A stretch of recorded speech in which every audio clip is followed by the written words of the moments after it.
credit repair tips. And so I was listening to the video where I said I would come on monthly and give you updates.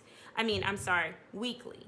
And I just think that that's unrealistic at this point in time, because all the activities that we have to do are pretty much not going to be weekly activities you can do. They're monthly check-ins. So for instance, let's recap the very first credit secret tip that they gave us for Quick Start.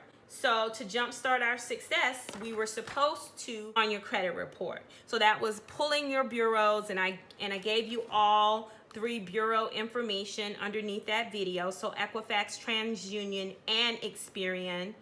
And also along with a free, I don't know if I gave y'all the free and simple online faxing website, hellofax.com. I'm not sure if I gave you guys that, but I will make sure that I include it down in the notes under this video. And then I also provided you guys with a sample of the change of address letter that you could send to update your profile so that your credit report shows the most updated address, phone numbers, and the correct spelling of your names in the correct order, because we read that some people have been able to have negative accounts associated with their old addresses to be deleted from their credit. So I think that's a positive thing, especially if you have medical bills. Sometimes that's a big deal, because by the time they keep selling these accounts to various collection agencies, you never know what's still on there. So if you guys have any questions about that, let me know. I will be very honest, and I do need to go ahead and do step 1. You know, I think I posted that last video on April 25th.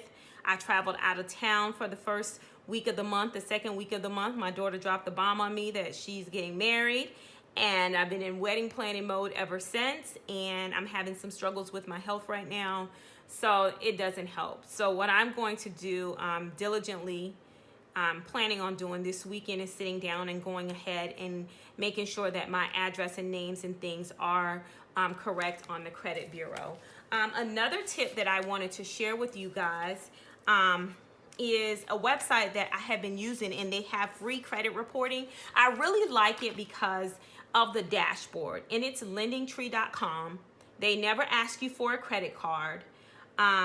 They will tell you what 6 factors or 6 things on your credit report that's really impacting your credit score, so you can tackle that thing. So if it's debt utilization or your debt to credit ratio, that type of thing, it'll give you pointers of what you need to do to, you know, reduce debt. They send you emails. It is a secure website. It tells you how much you can save if you can get your credit score to a certain level, or just by paying down some accounts. And you can check your credit score without any impact to your actual credit score as often as you like. When you log in, it's a nice little dashboard there. All right, so let's talk about our credit tip number 2. And this is removing credit inquiries. Okay, so let's talk a little bit, and just to refresh your memory, I am using Credit Secrets, the small guide to help you start working on your credit immediately, by Scott and Alison Hilton. So I've learned some vital things. So step number 1 is to most people think that you cannot get inquiries moved from your credit, and that's not true. So the difference is, or the best thing it is an education thing, okay? And there's something called a hard inquiry, and there's something it's called a hard pull. It's also known as a hard pull. So this happens to you on your credit report when a company pulls your credit and evaluates it. So when you apply for a new line of credit, for a loan, a store loan, a credit card, a car loan, mortgage loan, or even a personal loan. So every time you get a hard inquiry on your credit, then your score can drop by a few points.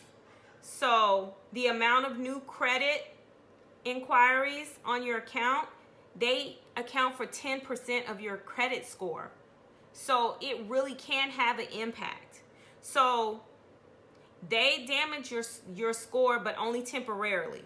So the inquiries that are over 2 years don't affect your credit score, okay? Inquiries over 6 months have 1/2 of the effect. So they affect your credit score about 5%. Okay, so that's why you should never apply for new credit cards if you intend to get a major loan like a mortgage or a car loan within that 6-month period. Okay, now the soft pull or the soft inquiry doesn't damage your credit score. It's made on your credit report when you pull your own report. And so a lot of companies will pull a soft one or do a soft pull on your credit file to see if you're worthy. So if you notice that you're getting pre-approved credit card offers and things like that, that's what's happening. They're pulling soft pulls. They also do soft pulls, banks do, and other companies, just to confirm that you are indeed who you say you are. Your prospective employer, or if you're renting, your landlord might do a soft inquiry to assess your financial health and the risks that would be involved with either employing you if your job deals with money, or allowing you to live in their property. Okay, and then also if you own credit cards, credit card companies, they do soft pulls to check your credit report as well. Okay, so I hope that gave you guys a good idea of what a credit inquiry is and what a hard pull is and what a soft pull is, because it's very important.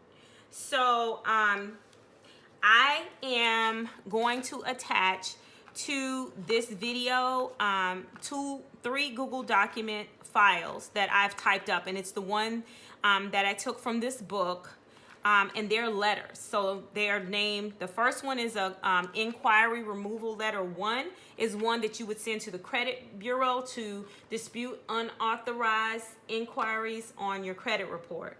So it just tells, you will list them all for each credit bureau. You know you need 3 of these letters, and it'll tell you where you need to put your name and your information, your social, and what you should do. Oh, so sorry.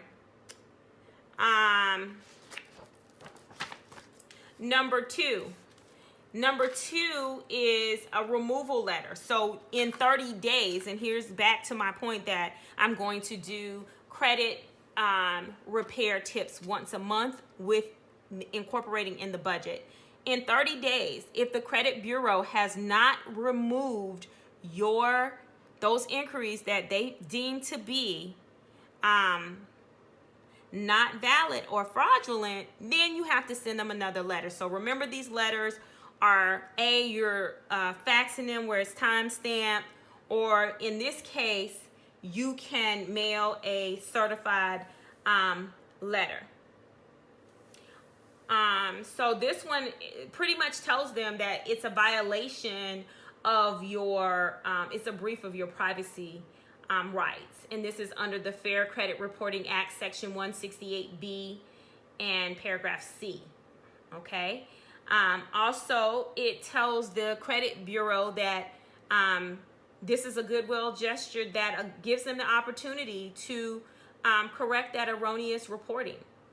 And if they refuse to do so, then we're going to take action based on defamation of character, negligent enablement of identity fraud, and violations of the Fair Credit Reporting Act. So, and then you tell them that you will be seeking compensation, $1,000 per violation in civil court. So that normally gets the ball rolling. And then you remind them of the 3 places that you're going to send this information: to the Consumer Financial Protection Bureau, the Attorney General's Office, and the Better Business Bureau. So it's not a threat, but it's just to let them know that you are well versed in the law and you know what your rights are. And then finally, you can also send an inquiry removal letter directly to the creditor, asking them, telling them you do not remember signing something, so you're remiss if you signed anything, and you're demanding that it's removed from your credit file immediately, and they have to send you confirmation of such. And you also remind them that you know what your rights are and that you can take civil action if necessary. Okay, so next month this time, I'm going to have two things done. I am going to have my address and my application or address, what is it called? I'm sorry. My address identification number. I'm going to verify that it's corrected and only new address information is appearing on my credit reports. And I'm also going to pull my credit report to see just down at the bottom section what inquiries are on there. If they're over 2 years old, I'm going to ask them to be removed, but not necessarily. We know that if they're 2 years old, then it does not impact your credit score. But if it's been there for over a year, at least a year, at a year, it's still impacting you at 5% of your credit score. And if it is 6 months to 11 months, if the inquiry is 1 month to 11 months, it's impacting, 6 months in, it's half of that. So 5%. But I don't want any percent to go to that, especially if it's something that can be taken off of my credit. So you just have to be careful, especially if you are shopping around for a car loan and you go to the car dealership. They run your credit everywhere. So you want to make sure that they're doing soft pulls and not hard pulls after they do the first initial hard pull.